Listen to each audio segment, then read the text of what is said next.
United States President Donald Trump has threatened to devastate Turkey economically if it attacks Kurdish forces in Syria, following a planned pullout of the United States troops.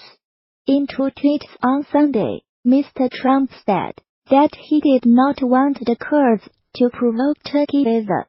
Syrian forces have fought alongside the Kurdish militia in northern Syria against the Islamic State group.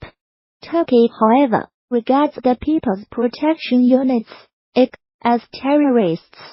President Recep Tayyip Erdogan has spoken angrily about American support for the group and wanted to crush it. Turkey's foreign minister has said the country will not be deterred by any threat. Mr. Trump's comments on Sunday followed further criticism of his abrupt decision to withdraw the United States forces from Syria. A senior figure in Saudi Arabia's royal family, Prince Turki Faisal, told the BBC it would have a negative impact that would benefit Iran, Russia and Syria's President Bashar al-Assad. United States Secretary of State Mike Pompeo is currently in the Saudi capital Riyadh as he tours the Middle East to reassure United States allies in the region. The president defended his decision to withdraw troops, saying any remaining IS fighters could be attacked from the air. He did not say how Turkey's economy would suffer if it attacked the IS. The United States imposed sanctions and trade tariffs on Turkey in August, amid a row over a detained United States pastor, contributing to a sharp drop in the value of the Turkish lira.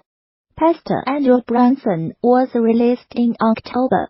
Mr. Trump also mentioned the creation of a 20-mile, 32-kilometer safe zone, which the BBC's Barbara Bladashevsky hints at the kind of solution Mr. Pompeo is trying to negotiate.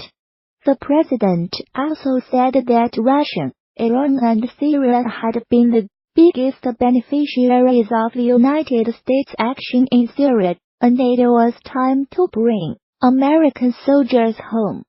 Turkey's Foreign Minister, Mevlut Cavusoglu, dismissed Mr. Trump's threats. We have said multiple times that we will not fear or be deterred by any threat. You can get nowhere by threatening Turkey. While economically, he said.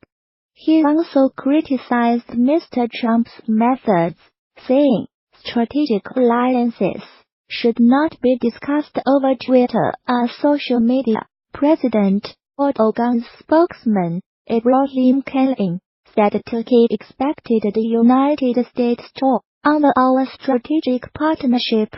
Terrorists cannot be our partners and allies, he said. President Trump shocked allies and faced strong criticism at home last month when he ordered United States forces to immediately begin withdrawing from the approximately 30% of Syria controlled by the IS-led Syrian Democratic Forces (SDF) alliance. The United States military began its pullout last week by withdrawing some military equipment from Syria, although its troops remained in the country. Over the weekend, Mr. Pompeo said he had spoken to Mr. Cavusoglu by phone and was optimistic that an agreement could be reached with Turkey to protect Kurdish fighters. Speaking in Abu Dhabi, Mr. Pompeo said the United States recognized the Turkish people's right and Mr. Erdogan's right to defend their country from terrorists. We also know that those fighting alongside us for all this time deserve to be protected as well, he added. In Riyadh, Mr. Pompeo discussed Iran and the conflicts in Yemen, and Syria with King Salman.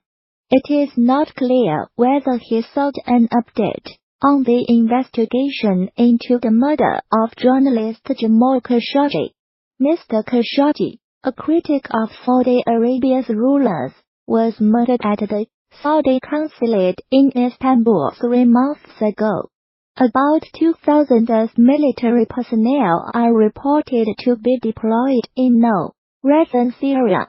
Ground troops first arrived in autumn 2015 when then-President Barack Obama sent in a small number of special forces to train and advise its fighters. The United States did this after several attempts at training and arming Syrian Arab rebel groups to battle its militants descended into chaos.